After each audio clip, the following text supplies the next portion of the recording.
Conceição e nos próximos minutos vou conversar com o escritor angolano Daniel Salomão, autor das obras Labirintos Amorosos e Ponto e Vírgula. Saudações, bem-vindo. Saudações, e eu é quem agradeço pelo convite que me foi formulado para cá estar. Vamos começar pelo seu bilhete de identidade. Quem é o Daniel Salomão? Daniel Salomão é um escritor que nasceu em Luanda, concretamente no município de Kakwaku, e às vezes ele é chamado de Florindo, literalmente, fruto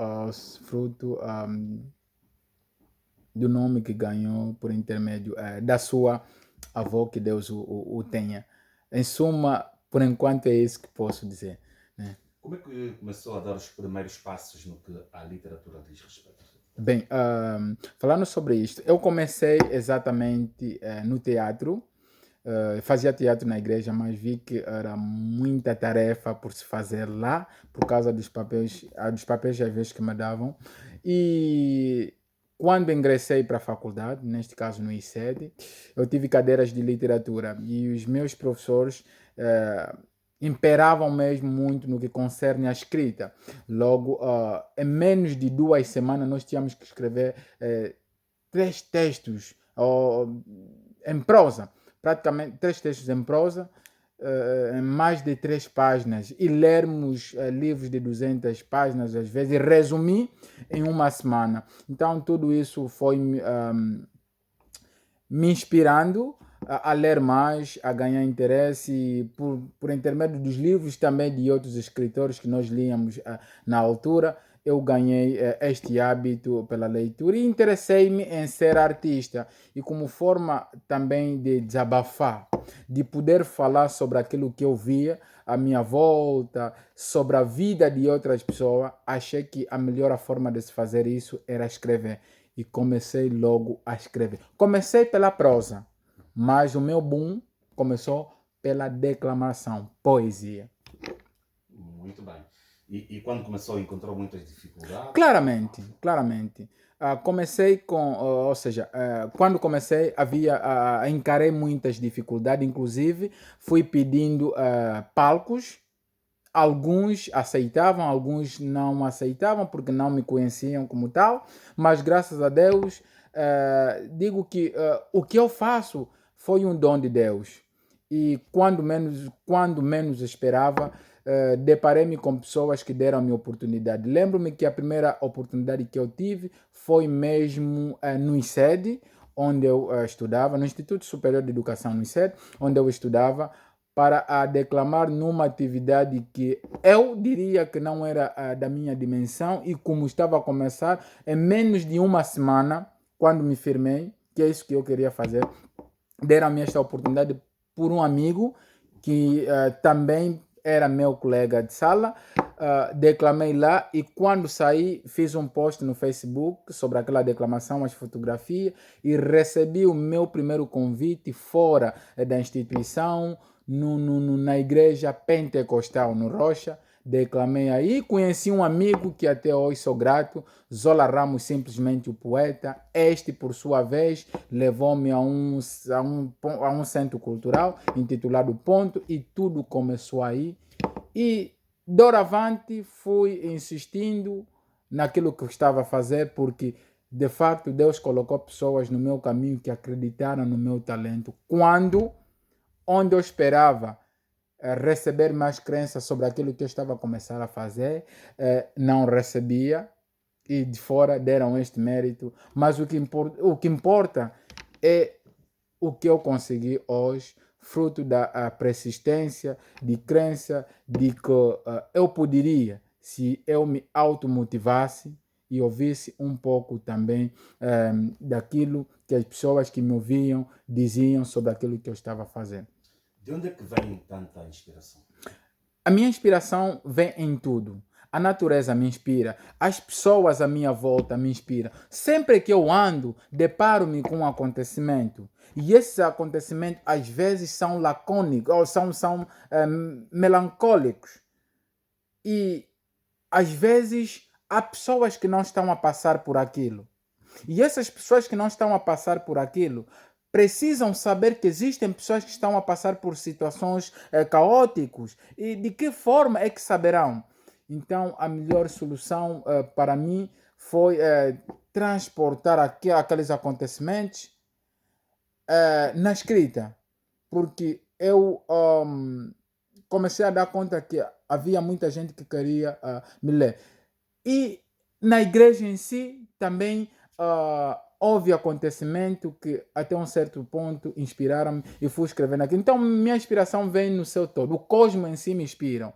Porque debaixo do céu há pessoas. E as pessoas praticam diferentes atividades. E essas atividades, às vezes, são para o bem, às vezes para o mal. Agora, o nosso posicionamento é que vai definir aquilo que nós, como escritor, como poeta, queremos para o mundo. Okay? Ou para transformar, ou para manter, ou para alguma coisa que leva as pessoas a não fazerem o mal. Embora que depende muito da convicção de quem escreve, de quem transmite a mensagem. Vamos agora falar destas duas obras literárias suas, Labirintos Amorosos e Ponto e Vírgula. O que é que lhe levou a escrever estes dois livros? A sociedade africana, primeiramente, começo com o Labirintos Amorosos, precisa às vezes aprender que Por que Labirintos Amorosos? Labirintos Amorosos, porque narra a história de alguém que passa por várias dificuldades, simplesmente passa por várias dificuldades para ficar com quem de facto gostava. Porque esta mesma pessoa era impedida de ficar com ele pelo simples facto de ter já filhos. E essas são as barreiras que nós, africanos, encaramos muito. Principalmente quando o homem ainda não tem nenhum filho, depara-se com, ou gosta de alguém, começa a gostar de alguém que já tem filho, aí a família intervém. A família quer dar o seu parecer diante de assuntos que não têm nada a ver com eles. Desde que o homem sinta-se preparado que vai assumir e gosta da pessoa, ao invés de apoio, recebe críticas. Porque a família acha que pelo simples facto da pessoa não ter filho, tem que ficar também com alguém que já tem filho. Então, esses acontecimentos, eu sempre tive um posicionamento totalmente diferente sobre esses acontecimentos. É sobre coração, é sobre aquilo que você está a sentir e não sobre aquilo que a família acha que eu tenho de ficar. Embora que nos tempos remotos era assim, a família apresentava-te a pessoa com quem ficarias e você tinha pura e simplesmente de aceitar, gostando ou não. Atualmente isso não acontece, mas muitas famílias ainda continuam com esta tradição que às vezes acaba por trazer muita infelicidade por parte da pessoa que nós aconselhamos a fazer isso. Então, ainda assim, labirintos amorosos por causa da crença, a crença em nós. Okay? A persistência naquilo que nós queremos, independentemente das dificuldades. Assumir consequência. Labirintos amorosos é assumir consequência. Porque quando você decide fazer algo que sabes que vais passar por dificuldades, barreiras, ainda assim persiste, você vai alcançar. E se tu alcançares, para dares valor àquilo, é necessário olhares para trás, dizer que passei por aquelas dificuldades, ainda assim não desisti, hoje consegui chegar onde queria chegar. E se eu desistisse nesse caso, não conseguiria chegar lá. E darás mais valor a tudo aquilo que você acontecer. Ninguém hoje conseguiu o que faz, ele foi fácil. E se fosse, não daria tanto valor assim. Por isso, labirintos amorosos. Né? Claramente, o amadurecimento é fruto da experiência. Exatamente. O ponto e vírgula, como é que se usa? Ponto e vírgula inspirou-se depois da morte da minha avó. É a segunda obra. a segunda obra, e são textos em versos, poemas, e depois a partida da minha avó, nós africanos acreditamos muito de que o que morre é o corpo, a alma continua. E às vezes, quando mantemos o legado desta mesma pessoa, esta pessoa continua entre nós. Por isso, ponto e vírgula. Ponto e vírgula para dizer, enquanto há vida, há esperança de fazermos tudo quanto nós queremos. E que as pessoas que partem simplesmente colocam um ponto, ok? Na carne, enquanto a vírgula dá-nos a esperança que um dia voltaremos a encontrar esta mesma pessoa. De um lado. Do outro lado, é ponto e vírgula, porque vem abordar assuntos corriqueiros de que, independentemente das dificuldades, ainda podemos ultrapassar. Eu foco muito nas dificuldades, foco muito na situação. Na situação na situação que ocorre no nosso país, e procurar sempre alertar as pessoas que para mantermos a esperança de que as coisas ainda venham a melhorar. E temos diferentes temáticas, mas a chave é ponto e vírgula, que resume tudo. Enquanto há vida, há esperança. Essas duas obras, Labirinto Amorosos, quantas páginas e qual é a tiragem? Bem, a primeira obra, que é o Labirinto Amoroso, tinha 110 páginas, ok? Tivemos 200 exemplares e já cessaram todos. Isso foi publicado Já aconteceu o lançamento? Não, só o primeiro, Labirinto Amoroso, em 2020. Na União dos Escritores Angolanos. O segundo é fruto da minha EP intitulada Velas Acesas, que depois das gravações, um amigo brasileiro que acompanhava as minhas obras, enviei-lhe a EP, ouviu e deu-me uma oportunidade para gravar uma entrevista num programa brasileiro. Fiz isto e aí o pessoal gostou, e fruto daquela EP, francamente falando, foi a primeira EP que eu gastei mesmo dinheiro. Fiz tudo meu, gastei dinheiro naquilo e hoje colhi do fruto daquilo que fiz. Patrocinaram-me o ponto e vírgula em livro. Patrocinaram-me este livro que, quando recebi-os, preferi não praticamente lançar oficialmente. Vendi simplesmente assim, e o dinheiro que eu arrecadei dos mesmos livros voltei a investir no livro que eu venho escrevendo, intitulado O Corno Quase Matou. No momento ideal falarei sobre este livro. E a segunda edição do Ponto e Vírgula. Vem aí a segunda edição. A segunda edição, porque já terminou. Agora, olhando aqui para o Ponto e Vírgula, disse que são poemas compiladas, não é? E homenagem à avó, no caso. Qual é o poema que vamos extrair deste Ponto e Vírgula? Madrugada de reflexão. Madrugada de reflexão. Até quando tudo isso vai morrer? Madrugada de reflexão. Não importa o desfile nas agulhas que nos amarguram a alma. Sabe euforia na enxada de cada olho. Nada cai dos seus irmãos. Não come quem se cansa de cantar o hino dos que aprenderam que sentar só serve para obrar. O país progresso que se sonha em obra está. Em cada olhar o sucesso e a inveja amam o mesmo ar. Mas só os eleitos enfiam a língua do dedo na boca da cobra antes da vitória certa. Há sirene constante nos dias de hoje. Quanto mais unha, pernas e peito termos para alguns, mais vaidade se agasalha. E um cavalo armado de lapiseiras é confundido com um burro a tempo integral. A dioba que entristece é ver o estômago a dançar o bumbum no prato da consciência do que apostar na ciência. É inconsciência.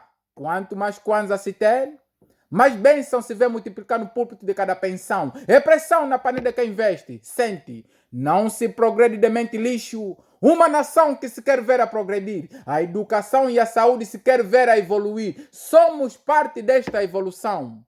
A revolução intelectual, como esta aqui, neste programa, se com conhecimento incubado em cada terra de nós, pensarmos o país nesta madrugada de reflexão.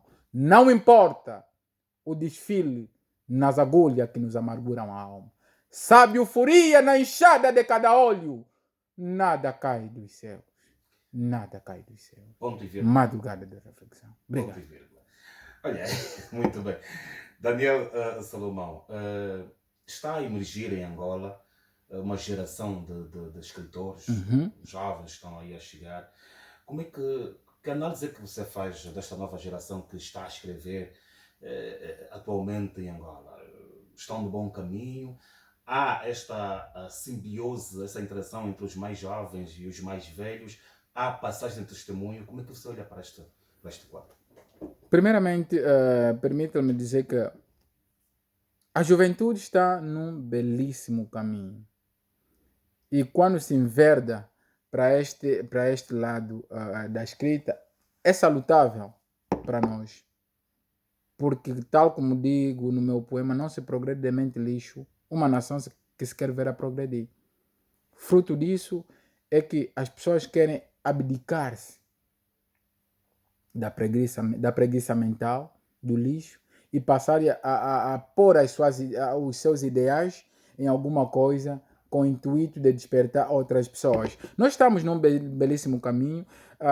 Não vou simplesmente falar da escrita, porque cada um de nós tem uma forma específica de escrever os seus ideais, como quer que os seus leitores o compreendam. O importante é que se escreva. Mas ainda carecemos de abertura e aquela passagem de mensagem por parte dos nossos mais velhos. Ainda sinto que há um pouco de receio por parte dos nossos mais velhos em procurar praticamente transmitir a forma com que eles faziam na altura para despertar as outras pessoas, a forma com que eles escreviam e aceitar a nova tendência de escrita. Porque a juventude atual escreve totalmente diferente do antes. Okay? É uma escrita totalmente diferente. E nós temos que aceitar essas tendências. Onde está a diferença? Onde é que está a diferença? No estilo em si. Na altura, estamos a ver uma área aqui os meus amigos críticos literários chamam de uma idade, de uma era de muita ousadia, ok? Em que nós não queremos simplesmente nos limitar naquilo que nós bebemos dos nossos mais velhos, mas é crucial que os leamos com o intuito de nós obtermos alguma coisa daquilo que lemos e procurarmos ter um caminho fixo nosso, um padrão de escrita não totalmente antiga, mas inovadora. E os nossos mais velhos não estão preparados para receber essas novas tendências. Querem padronizar as suas formas de escrita, menosprezando as novas, okay? Os novos estilos, os novos estilos, e dizer que você escreve literatura. Mas a escrita... Já ouviu isso? Já. Eu quando escrevi o Labirinto Amoroso, eu procurei colocar os meus ideais aí, escrever aquilo que eu penso, aquilo que eu vejo. Mas houve pessoas, e vai acontecer sempre, que gostaram e aqueles que não gostaram. E alguns consideraram a minha primeira obra de literatura, ok? Porque não ia de acordo com aquilo que eles pensavam. Os nossos mais velhos, e não só, querem que a gente escreva de acordo com o pensamento deles. E isso é impossível. Nós não vamos mudar, não vamos progredir desse jeito. Escrevendo tal como... Isso é uma cópia. E nós estamos a lutar para isso. Mas de que forma é que vamos quebrar essas barreiras? Vamos quebrar essas barreiras se nós persistirmos naquilo que nós pensamos. Desde que não magoemos ninguém, desde que nós saibamos argumentar sobre aquilo que nós fazemos, vamos, de facto, ganhar um estatuto, ok? Sobre aquilo, e amanhã será aceite. Eu estou aqui, mas também fui denigrido vários momentos, ok? Muitos não aceitaram, Não aceitavam, diziam que o que eu escrevia não era texto literário, não era arte, mas eu sabia explicar, sabia argumentar sobre aquilo que eu fazia e fui ganhando aquela atenção de outras pessoas. E hoje está aqui aceito. E hoje, e ainda ontem eu falava com meu amigo, olha, essas propostas que esses amigos que estão a me dar hoje são os mesmos que noutrora ignoraram. São eles que noutrora não aceitaram dar-me oportunidade. Só para dizer que às vezes tem que existir pessoas que digam que vocês quase que não estão a trabalhar. Mas se de facto é aquilo que você quer, tem que continuar. A abertura é o elemento que nós precisamos. Francamente falando, abertura e aceitação, que está mesmo muito difícil. Por isso é que a nossa literatura ainda continua a ser como é. Pessoalmente, quem é a sua referência na literatura? Adriano Botelho de Vasconcelos. Prosa, Wayenga Chito. Esses dois elementos não se tocam. Adriano Botelho de Vasconcelos.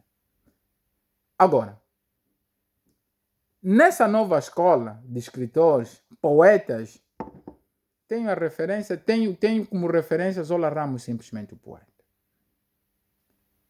E depois, tenho os outros, Welder Simbad, Pedro Mayamona, tenho o João Fernando André, tenho Antônio Paciência, tenho Pedro Belgio e muitos outros. Mas tenho aquilo que nós podemos chamar de alicerce naquilo que eu faço. Se for prosa, tenho, como eu disse, ou seja, se for prosa, tenho Wayenga Chito, poesia, tenho Adriano Botelho de Vasconcelos e tenho muitos outros. E são bons no que fazem. Qual é o estado atual da literatura angolana? Qual é a análise que você faz? Precisamos trabalhar mais. Precisamos trabalhar mesmo mais. Mas não estamos tão mal assim. O que é que está em falta?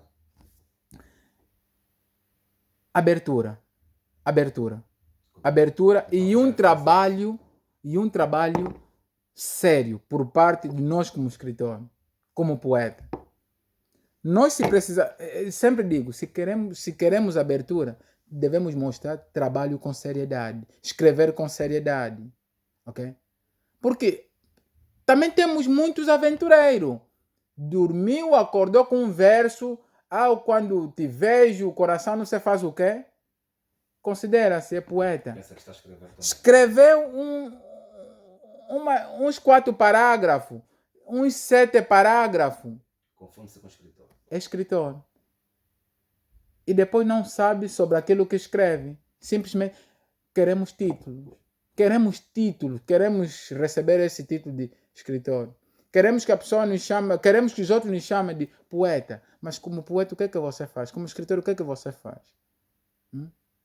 Leste um livro, só porque acabaste, gostaste da história, resumiste, te sentiste inspirado, escreveste alguma coisa, um pensamento, sou escritor. Eu acho que precisamos ser mais sérios. Quando nos tornarmos sérios, vamos agora bater certas portas. E creio eu que mais cedo ou tarde vai se abrir.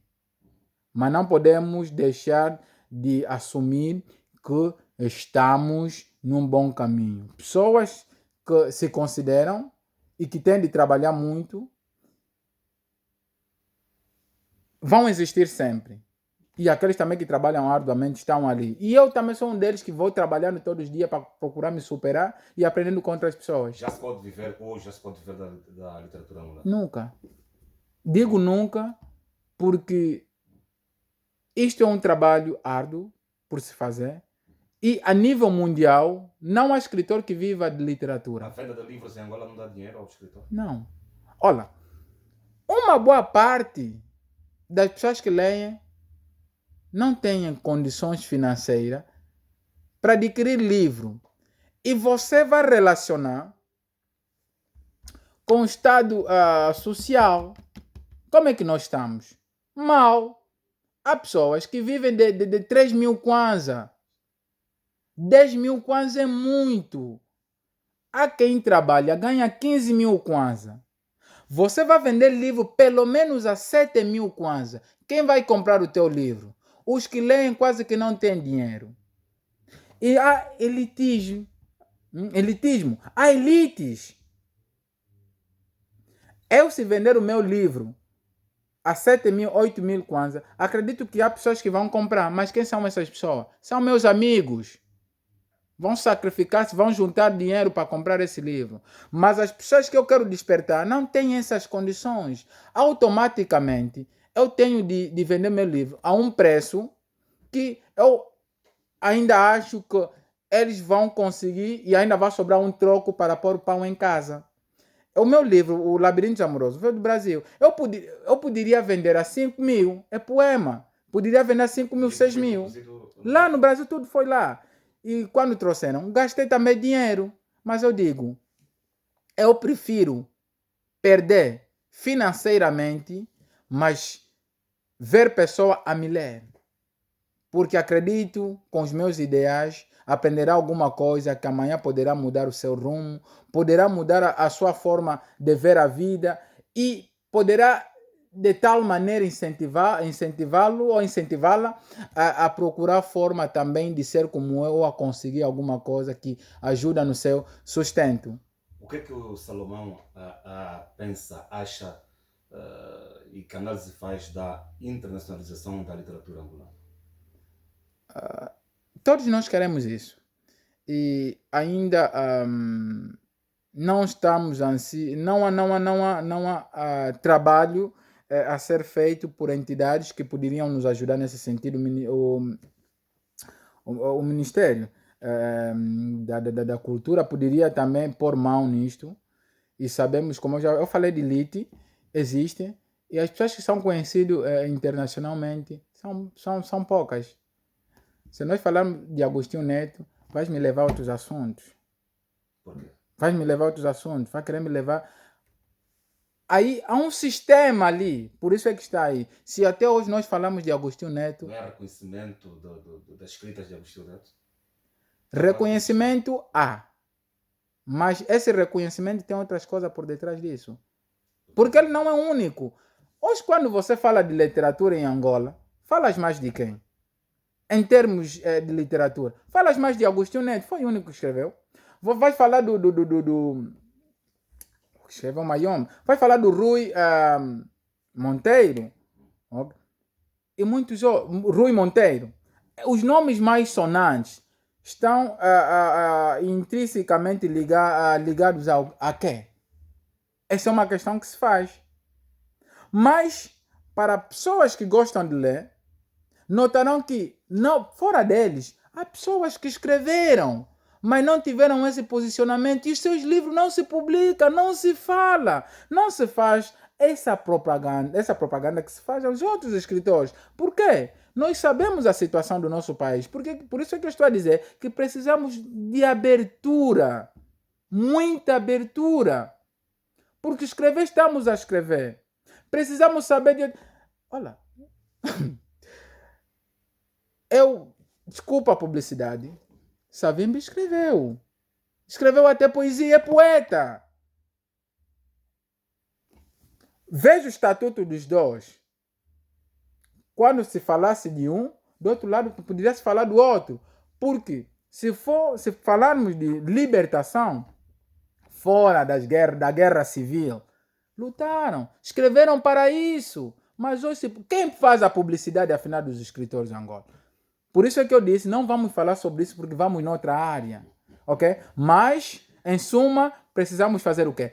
Trabalhar. Se nós não conseguirmos patrocínio, onde poderíamos receber esses patrocínios, ainda acredito que podemos trabalhar de outra forma e chegar lá. Eu estou a dar entrevista aqui no Egito. Eu estou a dar, mas como é que o meu nome chegou aí? Liga-me até agora. Ainda eu tenho que fazer uma gravação para lá. Como? Brasil. Quem me introduziu? Usei redes sociais. Soube usar e ganhei oportunidade. Moçambique, dê entrevista. África do Sul, idem. O prefaciador do Corno Quase Matou é uma brasileira. O ponto e vírgula está na Alemanha. Não por intermédio de amigos angolanos, brasileiros. Temos que trabalhar. O que é que você relata no Corno Quase Matou? Há muitos assuntos aí no Corno que eu sou professor de profissão e eu falo muito sobre a minha profissão e uma boa parte das minhas narrativas está em volta daquilo que eu faço, que é dar aula, está em volta do livro. Olha, o Corno, os meus títulos parecem engraçados. Nós concebemos, ok, certos termos ao pé da letra, tal como está na definição. Claro, quando você fala de corno, traição. É o que vem na mente. É que vem na mente. Mas o corno como ignorância. De uma forma resumida, falo de um casal, de um casal que conhece-se algures e a namorada não gostava de ler. E o namorado lê. E a única forma que o namorado teve de incentivar a namorada a ler foi fazer o quê? Sempre que a namorada pedisse algum dinheiro para alguma coisa, fazia o quê? Pegava o dinheiro, colocava no meio do livro e lhe entregava. Pegava o dinheiro, colocava. Inclusive, deu-lhe réplicas de livro que eram cofres onde tinha todo o dinheiro. A mulher, por ignorância, faz o quê? Foi guardando aquilo, foi guardando. Chegou um momento, ela explodiu. Olha, já não quero ficar contigo. Nosso relacionamento termina aqui porque tudo que eu te peço você não me dá, excepto o livro. Livro não sustenta a beleza, não enche a barriga. Essa toda beleza acha que é sustentada pelos livros. De tão saturado, o jovem diz, entrega-me os livros e deixarei-te. Mas o que vai te matar é o corno. Quando despertares, será tarde demais. O que vai te matar é o corno. Ela não concebeu a parábola. Disse que corno é você. Entra, pega os livros e atira. Ao atirar os livros, abre-se. Tudo que ela pedia está ali. Mas um dia, depois de ter perdido este jovem, notou que o segredo para o sucesso que muito procurava estava em volta dos livros que não lia. Quando começou a ler, as portas abriram. Tornou-se uma nova pessoa. E o que se tornou depois reticência quando o livro sair. E ali veio o título. O corno quase matou. A ignorância quase o matou. Ou a matou, nesse caso. É também de opinião de que quem lê um livro não é a mesma pessoa. Olhando aqui para essa narrativa. Bem, eu aqui digo, quem lê um livro não é a mesma pessoa pelos objetivos que o leve a ler. Há quem lê só porque viu para lá, leu só porque tem palavras aí e acha que leu. Leste o quê? Nem sequer sabe se leu o quê. Tu tens que ter objetivo para você ler. O que é que você queres? Então, quando você lê com objetivo, você não é a mesma pessoa. E quando você lê só por ler ou para satisfazer alguém, você continua a mesma pessoa, porque aquilo que você vai ler, vai memorizar naquele momento e depois você esquece. É que eu digo aos meus alunos, eu não vos dou aula para fazerem prova. Se agora vocês não conseguirem na prova, esquecem, porque não considero prova escrita, porque é, sempre é simplesmente uma formalidade. Ora, não leia quando tiveres prova, porque você vai memorizar. E quando terminar a prova, você vai esquecer tudo aquilo que memorizou. Leia para entender. Você, quando lê para entender, aprende para a vida. Quando lê para tirar 20, limita a sua aprendizagem, que não é para a vida. Um dia, quando você precisar daqueles conhecimentos, é tarde demais, porque você não leu para entender, você leu para tirar 20. É totalmente diferente. Por isso, quando me fazem esse tipo de questão, acha que quem lê é a mesma pessoa, eu procuro argumentar mais do que dizer simplesmente sim. E nós, como acadêmicos, temos que nos posicionar mesmo desse jeito. É o que eu acho. Há quem virá aqui com uma outra opinião sobre Vamos isso. respeitar a sua opinião. Ok. Daniel Salomão, estamos na reta final. Qual é o conselho que quer deixar aos demais jovens como tu, que estão a dar os primeiros passos no que a literatura angolana diz respeito, e aquelas pessoas que estão a pensar, a abraçarem este lado que é a literatura angolana? Qual é o conselho que deixa? Não desistam, em primeiro lugar. Foquem-se nos seus ideais. Ouçam um conselho. Aprendam. Humilhem-se. Humilhar é questionar as outras pessoas sobre aquilo que nos inquieta e procurarmos aprender.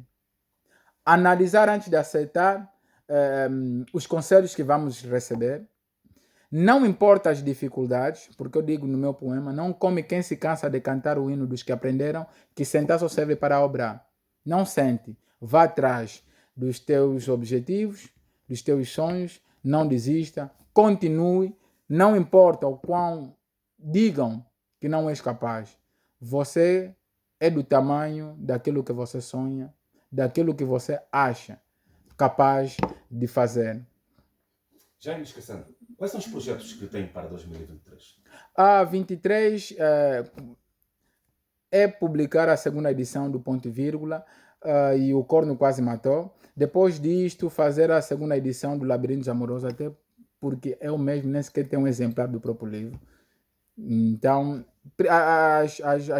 as minhas primeiras preocupações são estas, e nós estamos a trabalhar para isso mesmo. Por enquanto é só isso. E continuar a declamar. Né? Continuar a declamar, sempre que aparecer convite, e despertar sempre a mente, conversar sobre literatura. Mas, em suma, é publicar esses 2 livros. Na reta final, qual é o poema? Vamos ouvir. Até quando tudo isso vai mudar? Até quando tudo isso vai mudar? Venho por intermédio deste vazio expressar uma raiz quadrada de aleluia. Eis-nos aqui viciados no ópio de amém, numa cidade quase o Éden. E nós, mundanos na fé, até quando chegaremos a colar? Até quando aplicar uma injeção voluntária sem holofotes da fama? Com uma vitória de vinho, em memória da cruz, somos todos estrelas no palco da lua, negando pão a quem necessita. E dizem os doutorados na fé, pregai o evangelho ao mundo, mas não juntai-vos à colmeia dos mundanos para tal. Até quando tudo isso vai mudar? Até quando tudo isso vai mudar? Ó virgens a preto e branco, pensai vós que aplausos no tamanho do céu perante missa levar-vos à salvação, enquanto abrirem o templo na escuridão. Reúnem sorrisos de cantares para reanimar as lágrimas de uma viúva que perdeu a vida no púlpito do inferno à busca da salvação. E percebo que não é por causa da bondade que o mal superabunda.